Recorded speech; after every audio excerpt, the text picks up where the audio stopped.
देवाचे उतर ह्या नियाळ माळान सगल्यांक तुमकां माया मोगाचो येवकार। शतपतीच्या स्वभावाचेर आमी नियाळ करुया।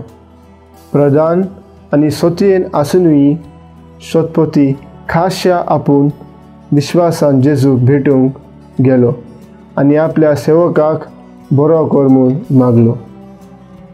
ताणें आपले सेवकाक धाडूंक जातालेच, पूण तो आपूण म्हूण देवा लागीं मागूंक येता।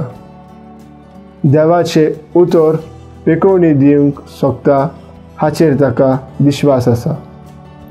आनुकी प्रधान आसून पासून तो आपल्या सेवकाची काळजी घेता। आमी सगळे मनीस आनी देवा मुखार आमी सगळे एक। शतपती सारके आमीय जावं शकता। देव बरो दीस दिव म्हणून हास्य तोंडान करून दुसऱ्यांक कान दिवन आयकून आमी दुसऱ्यांचो हुस्को धरून ह्या शतपती सारके आमी जावंक वावरुया। प्रार्थुया।